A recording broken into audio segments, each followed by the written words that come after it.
They never call them vampires, but they burn in sunlight, drink blood, and wander the highways like cursed outlaws. So, what exactly are the creatures of Near Dark?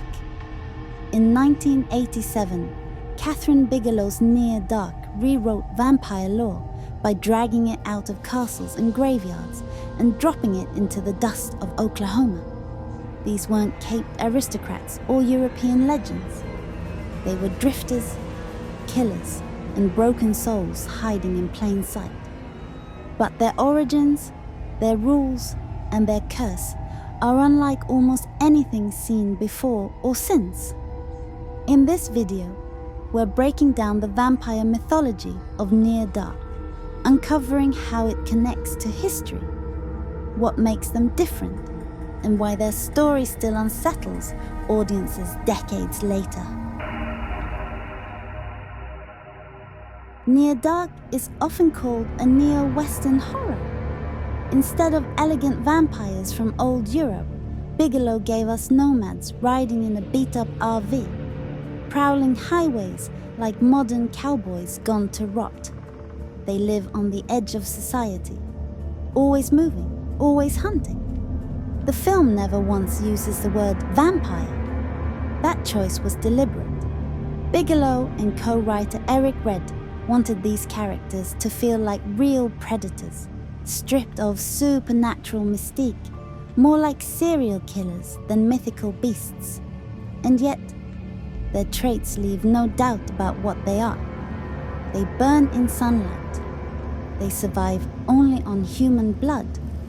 They can heal instantly from wounds. They do not age in any human sense.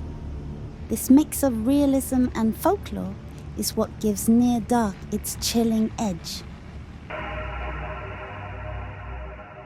The story of Near Dark begins not with monsters, but with a lonely young man in a small Oklahoma town. Caleb Colton is restless, chasing thrills in the empty streets. One night, he meets May, a mysterious drifter with an otherworldly calm about her. There's something magnetic about her, something that feels both dangerous and irresistible. Caleb doesn't know it yet, but May isn't just a girl on the road.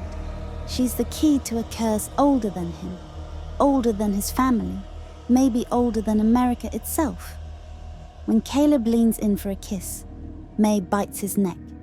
At first, it feels like nothing more than a fleeting sting. But by dawn, the horror reveals itself. His skin begins to burn, smoking under the first touch of sunlight. His body writhes in agony, and he doesn't understand why.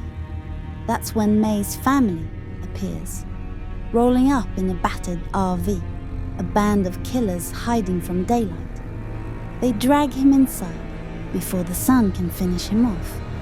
He's caught between death and something far worse. May pleads for Caleb's life, revealing she's already turned him. Their leader, Jesse, gives him 1 week to prove he belongs, 1 week to hunt, feed, and kill, or die. From that moment, Caleb is no longer just a farm boy. He's an outlaw among predators, pulled into a world where love, blood, and survival are the only laws left. The group Caleb is forced into isn't just random killers. They're a twisted family with deep, eerie roots. Jesse is the leader, calm but commanding, with a presence that feels like he's seen centuries pass. In one chilling line, he admits he fought for the South during the American Civil War, which makes him well over 150 years old. That small detail opens a window into his history.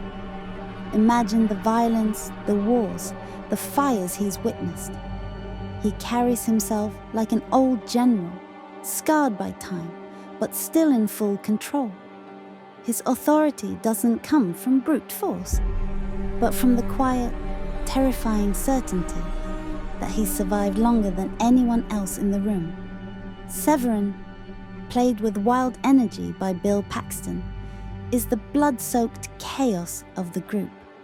He's reckless, brutal, and seems to take joy in every drop of violence. Whether it's a sadistic grin as he tears into a victim or the way he mocks Caleb for being too soft, Severen thrives on fear. He's less a vampire and more a human nightmare, a walking storm of cruelty. If Jesse is the brain of the group, Severen is the jagged edge of its blade. He represents the thrill of the kill, the side of immortality that feeds on carnage. Diamondback is Jesse's partner, and at first glance, she carries a motherly air.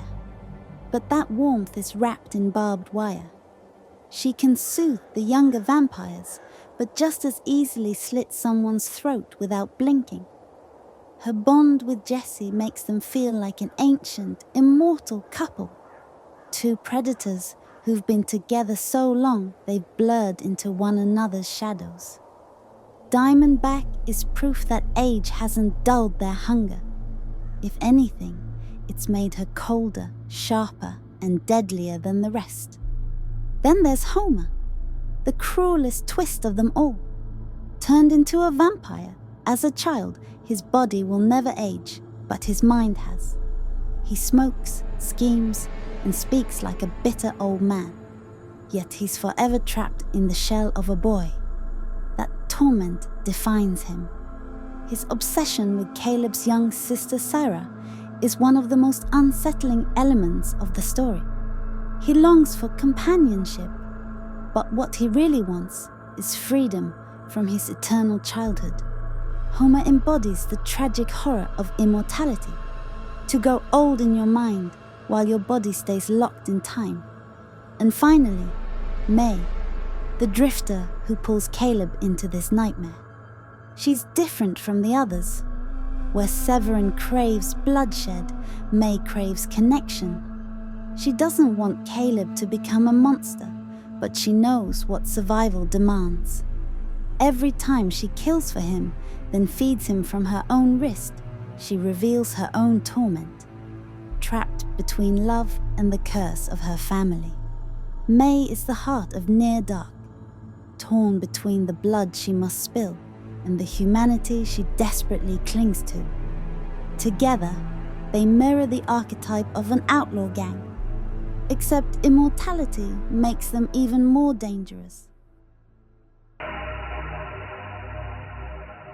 Traditional vampire movies rely on rules: garlic, crucifixes, holy water, stakes. Near Dark throws all of that away. No fangs, feeding is messy, animalistic, more like a wolf tearing into prey than a suave bite. No crosses, no garlic, faith has no power over them in Near Dark. No coffins, they sleep wherever they can find shelter. Sunlight is the only true weakness, and it burns them slowly, painfully, in front of our eyes. But there's one rule-breaking element that stands out: the cure.